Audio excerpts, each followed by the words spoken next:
Next speaker is Charlotte Q. Professor Charlotte Q.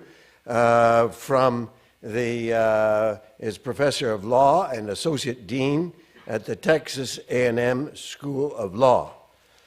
She was the Executive Director for 12 years and Executive Vice President of the American Society of International Law in Washington. And I have to say this, lastly, that she was past chair of the Board of Directors at the Academic Council on the United Nations System. No meeting of this nature should go by without mentioning ACUNS, where Charlotte and I first met years ago. Where are you, Charlotte?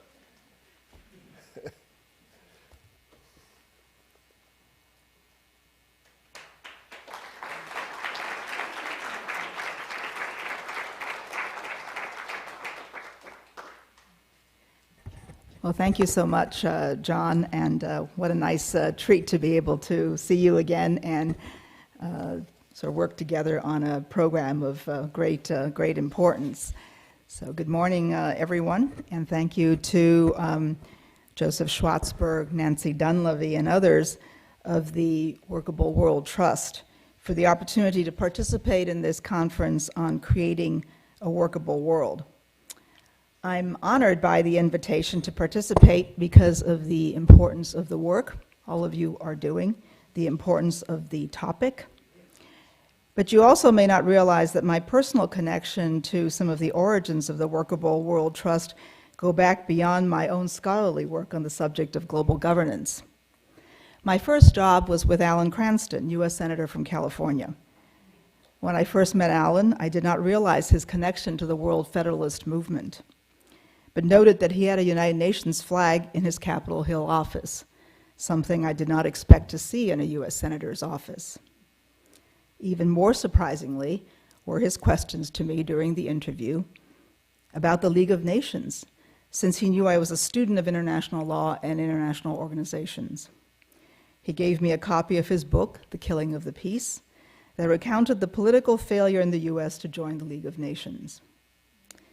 We never spoke of these issues again, as my legislative portfolio would focus on a domestic agenda of access to education, marine mammal protection, and banking regulation. But still, the image of the senior senator from California and the majority whip of the Senate sitting with a flag of the United Nations in his office was something that I well remembered over the years. This was all the more memorable since I had just completed a period of work in the Office of Legal Affairs at the United Nations headquarters prior to joining Senator Cranston's staff. My time in the U.S. Senate further gave me insight into the strengths and failings of such deliberative and democratic bodies. I have carried these memories with me as I have explored issues of the accountability of international institutions and how international law interacts with the U.S. or any other domestic legal system. Now, my task this morning is to work through a thought process with all of you on how we might impart greater legitimacy to the actions taken and institutions we have created. This is not a particularly easy task because it's not entirely clear how even to attack this puzzle. So I hope that what I will do this morning is to give you some outline, some possibilities for thinking and working through these issues and this particular problem. So we know that we could create new institutions. So the presentation, the very good presentation we just heard, moves in this kind of direction. We know that we could create new institutions, but that we may also know that there may be some problems to undertake that. And even if we were to contemplate new institutions, it may take time, as a matter of legitimacy, for these institutions to acquire the recognition and the credibility to impart legitimacy. Not to say they shouldn't be pursued, one certainly must take first steps and begin activity, but just to note that it may take time for institutions to gain credibility at a level that will impart legitimacy. Professor Schwartzberg's volume shows some of the adjustments that have been made to existing institutions and the possibility for more adjustments that could enhance legitimacy. So I would say, first off, don't write off all the existing institutions because they may be a very important piece of this puzzle and themselves also have undergone change. And I think it's important to sort of think about the institutional changes that our existing institutions, including the old worn-out state and government, have undergone. That may give us also some possibilities. Bill Pace said last evening at dinner time that we are perhaps living in the best of times as well as in the worst of times. And I think that is not a bad way to approach some of this, because there are some really good possibilities, even though in the backdrop of some really rather horrendous activities that we see in the news on a daily basis. So the challenge is really to understand how much effective adaptation can be expected from the sources of authority that have the power and capacity to govern, but that may not have the kind of legitimacy that is widely accepted or recognized because of their inability to solve all the humanitarian and other world order problems that we face. So perhaps we are setting the bar of expectation a little bit too high for some of the institutions that presently exist. So I would invite some consideration of that as well. UN Secretary General Kofi Annan said at the turn of the millennium that our post-war institutions were built for an international world, but we now live in a global world. From the standpoint of governance, what this means is that the state and the institutions like the United Nations that states have created is no longer the central locus of authority or control and has lost the competitive advantage over other forms of governance that it held for several centuries, from, say, the 17th century to the 20th. What this further means is that states have seen an erosion of their authority with increased reliance on performance as the basis for legitimacy and compliance. Growing distrust of state authority internally means that authorities seek alliances with external institutions like the United Nations to provide legitimacy. The desire to have backing of UN Chapter 7 resolutions is an example of this kind of quest for international legitimacy in order to overcome internal divisions or doubt. So we're in the midst of a governance shift, and assuming that there are competing models for what governance in a globalized world would look like, how can we identify and shape the likely models for success? So this is not something that we have not undergone before, and even though I unfortunately had to miss Professor Knight's presentation yesterday, I have a feeling he walked us through some of these things, that we've gone through these experiences beforehand. So for example, at the dawn of the Westphalian state system in the 17th century, there were competing models of governance. These included multi-ethnic empires, city leagues, city-states, trading associations, trading groups. These in turn had replaced the earlier governing models of the Middle Ages that were empires, feudal lordships, theocratic churches. The territorial state prevailed in this competition because it proved to be more adept at preventing free riding. It provided some services like standardizing weights and coinage, established uniform adjudication, and could provide security. So it met certain needs of the moment. Now the curious thing is that centralized authorities are really not the answer to the problems that we see today, because they need to be, as I think we saw in Professor Johansson's proposal, they need to be more readily deployable in a variety of situations that are not necessarily going to flow in some hierarchical method, either from the perspective of decision-making or from the perspective of deployment. So how do you take centralized authorities that have perhaps hierarchical decision-making structures and make them feasible, make them usable in a more diffuse governing environment where problems may be coming from different sources, or for that matter, maybe the effective actor may not even be a state actor, but perhaps a non-state actor. Indeed, the problem may be caused by a non-state actor. So both for good and for not positive governance purposes. So as we consider what the new governing landscape will look like, we know that the elements already exist. We may simply not yet recognize them, or may not yet recognize them in relationship with each other.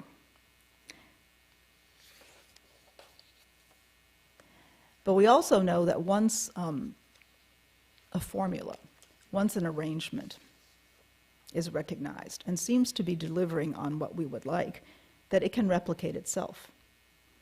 Indeed, it has a tendency, these kinds of governing partnerships or processes, to replicate themselves.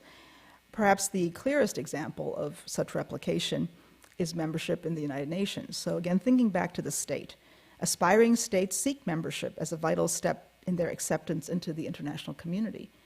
But it is membership that has certain criteria that will allow then that recognition and that admission. But yet this is sort of an imprimatur that is sought. The status and legitimation is confirmed by a group of peers through an institution of their own creation, the United Nations General Assembly. So again, you see how the state actually tries to sort of put its imprint on things, even in another institution. But things don't stand still. We know that UN General Assembly action and decision-making is important because it provides a certain universality in decision-making.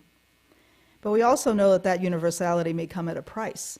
The price may be of effectiveness, where resolutions are approved over and over again, but perhaps to no avail, because the vociferous supporters of particular action may also not have the capacity to implement those decisions. But we see the value of UN backing as states see this collective and international imprimatur for their actions. So not only by right of their own status and existence, but also for the actions that they wish to take. So you've already added an element into the mix. 20th century international diplomacy has led us to the point of acknowledging value for collective decision and decision-making process to legitimate individual state actions. I think you're absolutely right, John, that this is something that's now very much embedded in our social thinking. Over the decades, an implicit hierarchy for such collective decision-making has emerged. Within the United Nations, it is the UN Security Council, often seen at the top of the decision-making pyramid. Now, why is that the case? This is the case because the UN Security Council decisions so far are regarded as those that have the highest chance of being carried out with the capacity and attention required to address international problems. So one of the reasons this is sought is because it's thought, well, those decisions actually may mean something. It may mean some action. It may mean some effective action. But we also know that the restricted membership of the Security Council has brought into question the legitimacy of its decisions. We've also seen the problems created when the Security Council delegates implementation of its decisions to powerful states, subjecting that institution to charges of being a pawn to the great powers at the expense of lesser powers or people. The United Nations, in turn, has taken measures to bolster its legitimacy in decision-making by creating channels for broader non-state participation through NGO forums and other techniques to harness individual or private actors. This practice serves a couple of functions.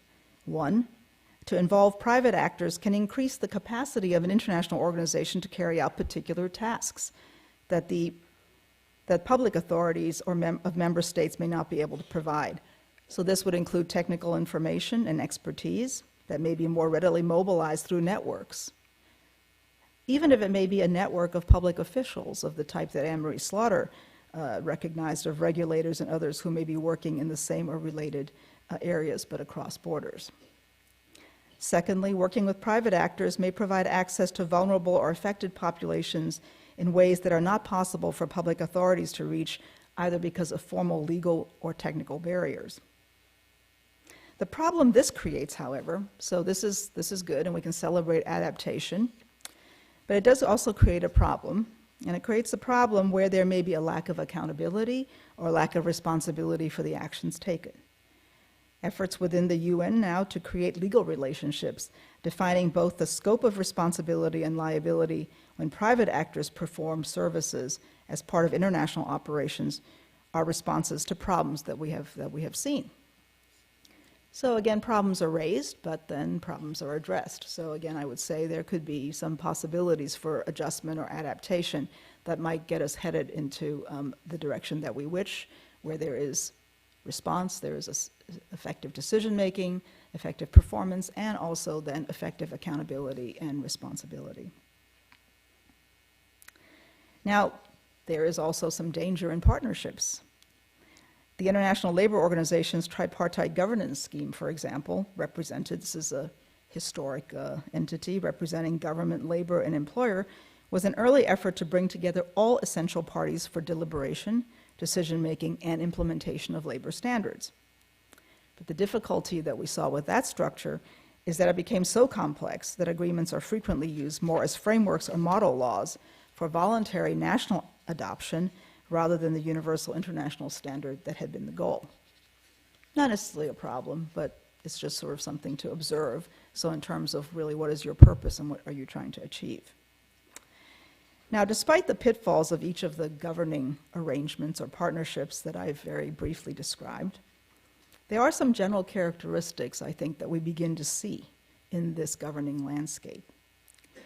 One, we see that governance is now expected to take place in a more open and participatory environment. This has occurred to such an extent that in the Global Administrative Law Project, one important characteristic of that body of law is thought to be publicness.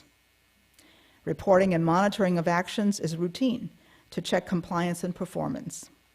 In other words, all actions, whether taken by individual states or taken collectively as an international institution or in concert with private actors, is subject now to some form of external oversight.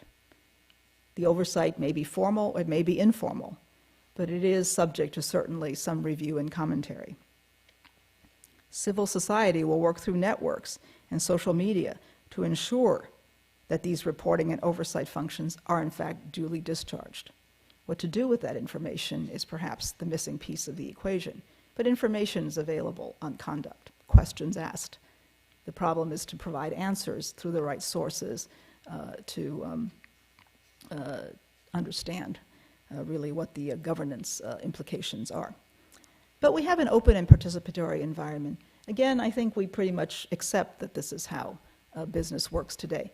That is either private business or public business. The second characteristic or quality I think we can expect nowadays when we think about governance is that actors are responsible for any damage that they do, any human rights violations that they either generate themselves or witness and do not address. So there's responsibility for the conduct of their operations. Remedies, including financial damages, are becoming part of the international legal system with the development of a separate body of law on the responsibility of international organizations and many standards, I think, of conduct now also being developed for private actors. So there's an effort to address these things in a more systematic, rigorous way, some of which may carry legal liability, sometimes legal liability through national legal systems rather than through international legal systems. Indeed, individuals and NGOs are now often using national legal processes to hold international actors to account, and possibly vice versa. So there is responsibility, and we are beginning to see some of how this takes place. The third characteristic or quality I think that we can begin to see emerging is public accountability. Effectiveness and performance is judged not only by how well actions are taken, but how publicly accountable those actions are. So this requires a qualitative assessment at a variety of levels, internationally, domestically, and locally. Locally, often if there are individual donors involved to support NGO activity, donors will wish to know what is being done with the contributions that they're making. As with openness and responsibility, civil society may raise questions associated with this accountability, or for that matter, have their conduct be questioned as well by their supporters. Providing the national and institutional channels for civil society to raise these questions is an adaptation that institutions have been making to maintain their legitimacy as well as to maintain their ability to carry out operations. Again, some of this activity will happen at a national level, sort of national laws to account for donor and the institutions to which they donate, the responsibility, the relationship, conflicts of interest, and so forth and so on. So sometimes these sort of systems of accountability are embedded in national systems, even though the activities may be of an international character. So operationally, this has changed the role of public authorities to one that is perhaps more associated with management, with coordination, and with facilitation, as parties come together to address a problem or issue rather than control and direction, which is, I think, what we think perhaps more of when we construe public authorities. So if we think of how we determine legitimacy, we can see that this might happen in steps and comprise different components. Different components that may be earning their legitimacy or gaining their legitimacy somehow from different sources. So what are a few of these? Well, most immediately there will be something which has been called performance legitimacy, where actions are evaluated for their effectiveness. Effectiveness may be to solve a problem, address an issue, but we also know that how the problem was solved is also relevant, and that we care about that as well. So just to sort of come up with what are the components, elements of performance legitimacy, and how would those things actually be imposed? We then have process legitimacy. We also know that we care about how decisions are made, where the decision is made, by whom, who was involved, and on what terms. So again, that may require some institutional reflections. But there are institutions available that could perform this kind of service. And the final piece, which is perhaps the most complicated one, but is the one that John Trent alluded to, something that's called cognitive legitimacy, where actors are prepared to trade short-term advantages for larger social or community values, and where these values begin to shape interests and actions. This form of legitimacy can come from institutions or from other social interactions, but needs to be renewed as conditions change. So finding ways to assess actions along these qualitative lines may be more fruitful in the short run for us, rather than to determine the legitimacy of legitimacy of actions, rather than focusing on individual actors or institutions who are making the decisions or taking the actions. So they may be the key actor, they may not be, to sort of factor them in, but not necessarily to focus on whether just, whether it's the state or an international institution, carry with it all of the elements of legitimacy that we now expect, because it could be shared with other actors.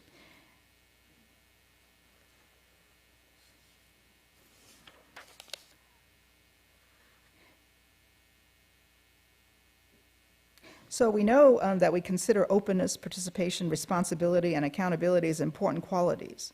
We have channels that can provide these qualities through established institutions, like the United Nations, like the UN system, like national institutions, or maybe we need to generate or create new ones. So to do so, however, will require us to think and look more expansively about public and private authority beyond whether they are operating strictly within a domestic or international sphere. We see that the national actions of legislatures and courts can have global effects, and that international decisions can have profound local effects. As one of the most developed governing units available, the clearest pathway to legitimacy and authority may remain through national channels. This does not, however, mean that we must return to the unregulated international environment of the past. States today exist and are held to international and global standards that make them accountable for their actions. Indeed, their citizens may require that they do so. They are held accountable and responsible for actions of those operating under jurisdictions, either individually or collectively as non-governmental organizations. So I guess I would close by saying further understanding of how national authorities can become more responsible and accountable agents to convey legitimacy through coordinated actions rather than necessarily through formal international institutions may be worth exploring to answer the question of how to impart ongoing legitimacy to existing international institutions and operations. So sort of look for where there is some capacity, what is the task to be done, and perhaps there will be some answers to those questions. The state's not going out of business anytime soon, so we may as well put their experience and capacity to work here in part of creating the workable world. Thank you.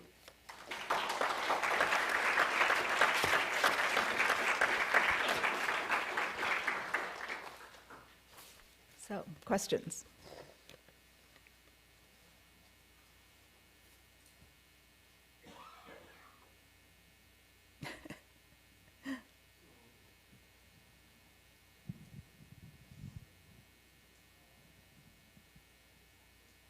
So I cannot really see, so I think whoever has the microphone, if they can just kind of give it to the questioner, will be helpful. Thank you.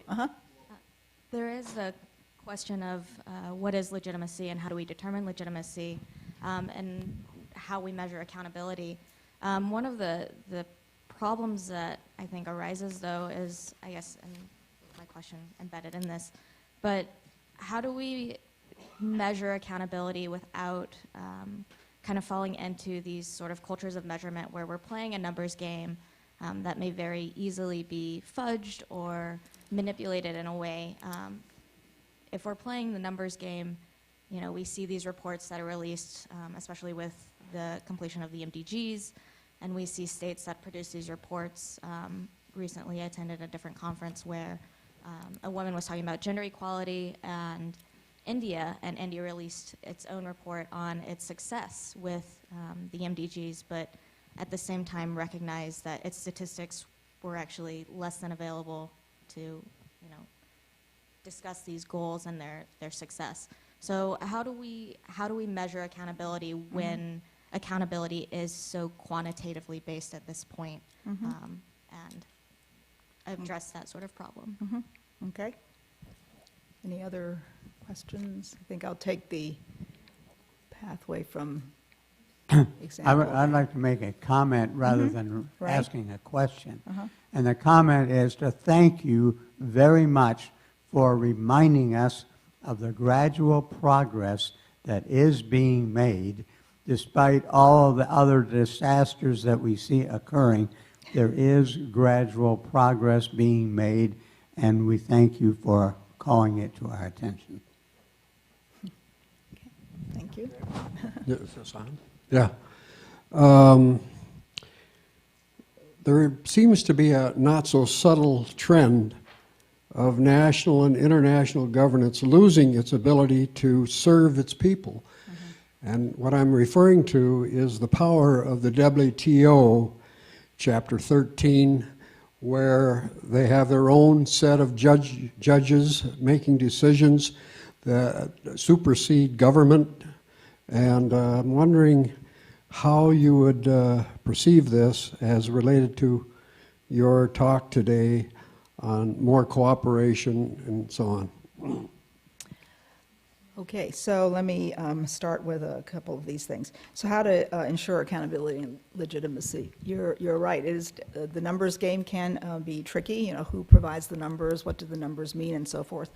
But if you think of just even the slide that Professor Johansson put up about the cost, you know, after the fact of what some of these crises have meant, maybe just even for individual countries that were involved.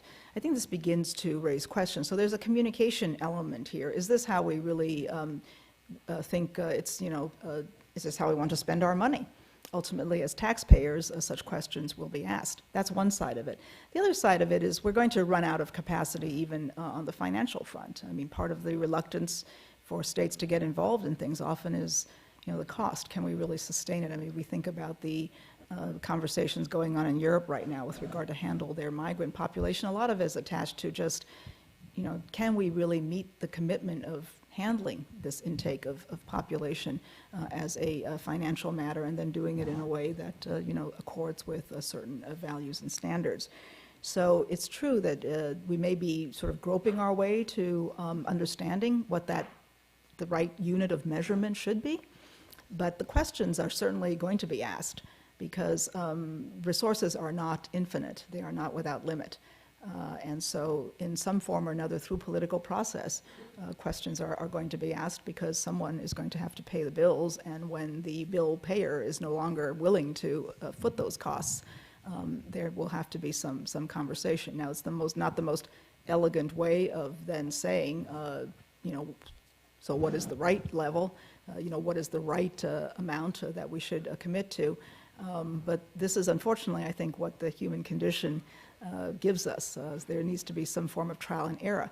But the fact that we perhaps could have forums where these things can be raised, there are experts, whether academic expert or activist expert or policy experts, that are actually trying to think about these sorts of information. The fact that the information even exists that Professor Johansson provided is already something.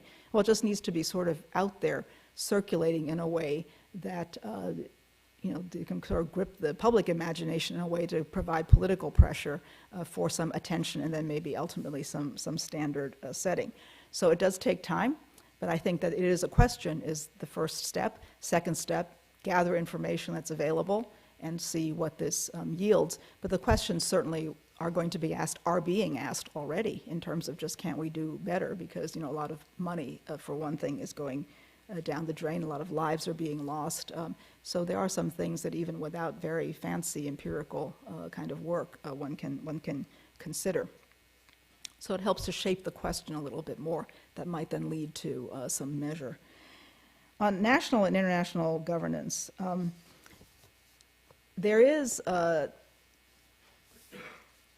certainly evolution taking place, I would say, right now. There is thinking about the international, whether it's the separate system of WTO trade appeals decisions and so forth. There's a lot of criticism about how accountable, in fact, those decisions are.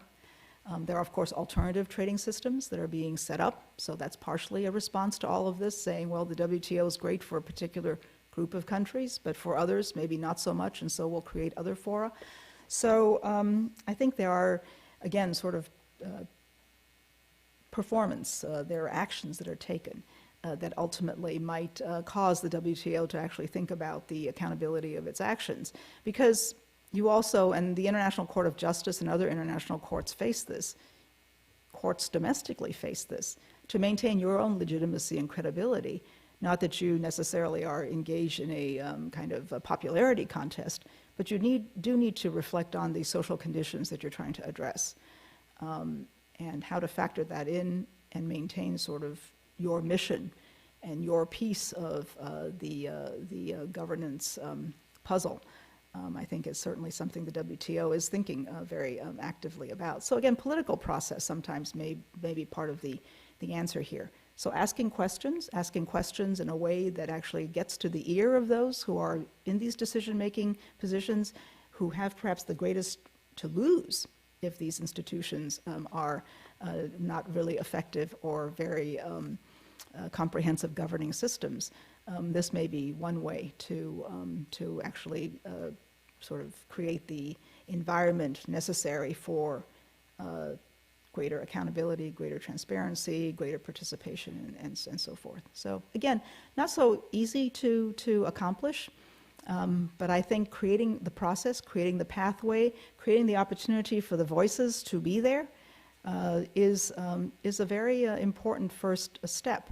And over time, I think through the 20th century, we've seen, and even before the 20th century, I think we've seen where just opening processes, decision-making up to participation and commentary, in fact, can have some effect in terms of determining how things will proceed into the future and address issues that perhaps were thought to have been impossible at another point in time.